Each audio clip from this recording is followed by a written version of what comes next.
Air India की London जाने वाली फ्लाइट अहमदाबाद में क्रैश हो गई। इस हादसे में 244 लोग मारे गए। सिर्फ एक शख्स चमत्कारी रूप से जिंदा है। इस हादसे में सिर्फ 244 लोग ही नहीं बल्कि 244 परिवार तबाह हुए हैं। वहीं मणिपुर के थौबल शहर में एक 21 साल की लड़की एनगथोई शर्मा कोंग बाइलतपम के परिवार पर दुखों का पहाड़ टूट पड़ा है। एयर इंडिया के विमान हादसे की खबर आते ही पूरा परिवार सदमे में डूब गया है। एनगथोई उस फ्लाइट में केबिन क्रू के तौर पर ड्यूटी पर थी। उसने अपने पिता और बड़ी बहन से सुबह 11:30 बजे आखिरी बार बात की थी।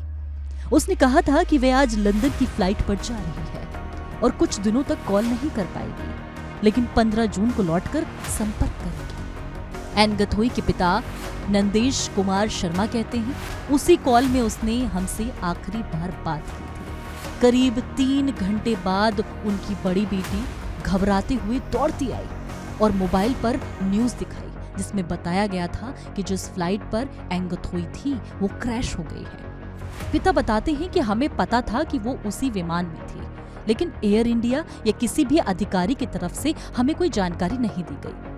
सारी खबरें हमें बस टीवी और फेसबुक से मिल रही थी। एनगथोई 3 बहनों में बीच की थी, मंजली थी। उसने एयर इंडिया में 2023 में नौकरी शुरू की थी, जो उसका पहला जॉब था। उस समय वह किशोर अवस्था में ही थी और इम्फल के डीएम कॉलेज में अपने पहले सेमेस्टर की परीक्षा दी थी।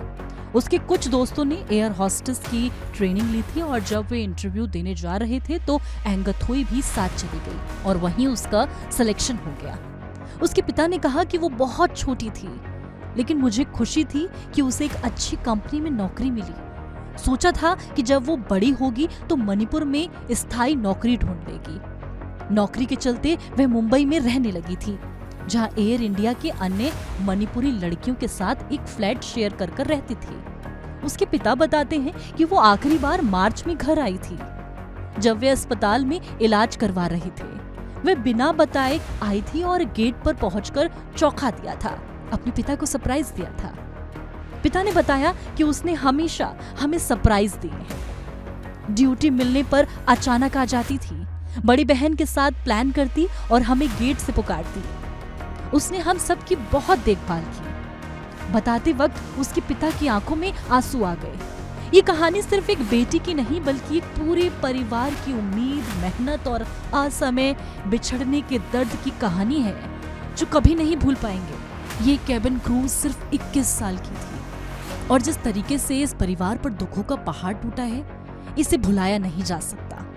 244 परिवार तबाह हुए हैं और ऐसे ही दुखों का पहाड़ हर परिवार पर टूटा है। ऐसे में इस हादसे के बाद हर किसी के मन में कई सवाल आ रहे हैं। हर किसी को अब डर सता रहा है कि फ्लाइट में ट्रैवल करें, ट्रेन में ट्रैवल करें, कैसे ट्रैवल करें। ये डर हर परिवार में है। देश इस दुख से उभर नहीं पा रहा है। ऐसे में आपके मन में क्या कुछ चल रहा है, कमेंट बॉक्स में जरूर पेश करें।